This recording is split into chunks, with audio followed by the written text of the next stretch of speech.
Bueno, vamos a introducirnos en esta primera parte a lo que es el concepto de biorregulación, porque realmente yo pienso que una de las grandes, llamemos falacias o fallas de la medicina en general, es que primero que todo se enfoca a la enfermedad y no a la salud.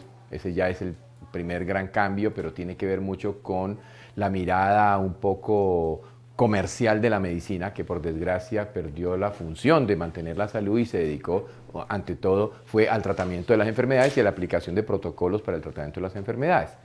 Entonces, el objetivo que vamos a tener en la charla de hoy es valorar la necesidad de un cambio de paradigma en la práctica médica que permita integrar los diferentes sistemas de salud. No estamos para nada desacreditando ni desvalorando la importancia que la medicina desde el punto de vista hospitalario pueda tener. Pero lo que no podemos hacer es que el médico simplemente está cruzado de brazos esperando a que le llegue el enfermo y no esté proactivo intentando enseñarle a la gente a mantenerse sano, que yo pienso es el punto más importante. Entonces, vayamos a introducirnos al concepto de salud y enfermedad, que es el punto clave aquí, porque nos va a permitir ver una mirada histórica que arranca con lo que se llama la concepción dinámica.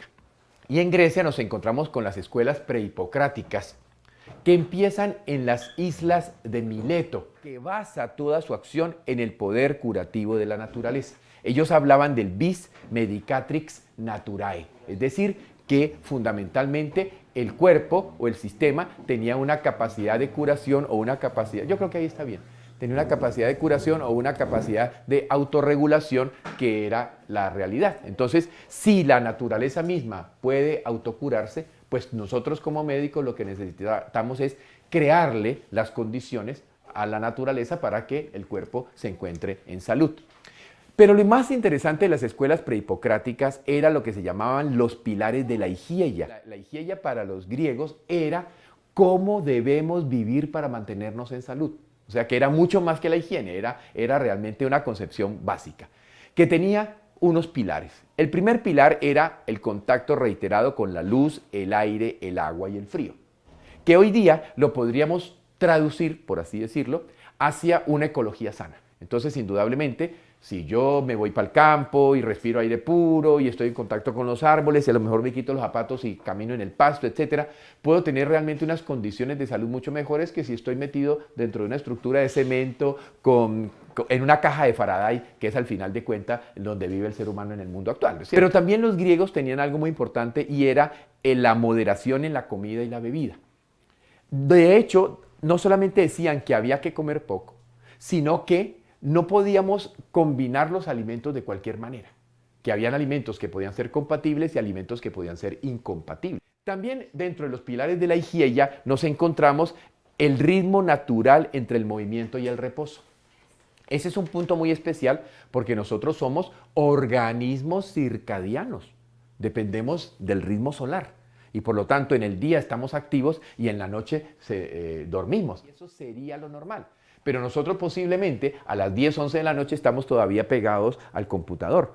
Y con la lluvia fotónica de la luz que impacta sobre la retina, seguramente nuestra hipófisis y nuestro sistema cerebral pues no está durmiendo, no está en la hora de la noche porque él no puede diferenciar entre luz natural y luz real. Por lo tanto, si yo tengo a las 11 de la noche la pantalla del computador disparándome luz a los ojos, pues mi producción de melatonina seguramente no ha empezado a funcionar adecuadamente. También los griegos hablaban de la alteración del sueño y de la vigilia como uno de los elementos para saber si estabas en equilibrio o no. Los griegos también nos hablaban del equilibrio a través de la defecación y de las secreciones internas. La importancia de la exoneración, la importancia de que yo defeque abundante y satisfactoriamente todos los días, de que mis órganos de eliminación, mis riñones, mi piel, mis mucosas puedan evacuar y limpiar. Y llama la atención cómo los griegos, 2800 años atrás, tenían claro la importancia del dominio de las emociones y cómo en un determinado momento los estados mentales, emocionales, las preocupaciones, los pensamientos, las emociones podían ser o eran indudablemente un factor de enfermedad. Y eso era lo que fundamentaba esta medicina prehipocrática que luego se convierte en la escuela de Hipócrates. Entonces esta escuela de Hipócrates plantea una visión totalmente holística hace 2400 años con una mirada cuerpo, mente, medio ambiente, donde entonces esa medicina estaba fundamentada en el concepto de medicina preventiva. Miremos sus grandes eslogans. ¿Cómo vivir para no enfermar? El otro eslogan clásico, que tu alimento sea tu medicina. Entonces fíjense cómo el planteamiento de la medicina hipocrática era medicina preventiva, era qué hay que hacer para estar saludable. Y la función del médico, por lo tanto, no era el tratamiento de la enfermedad, sino el mantenimiento de la salud. Pero sigamos en la historia y nos encontramos al famoso Galeno. Para Galeno, fundamentalmente, la enfermedad, que él lo llamaba la discrasia, surgía cuando tú te equivocabas en tu manera de vivir. Entonces él plantea varias cosas. Crea el concepto de la teoría de los humores.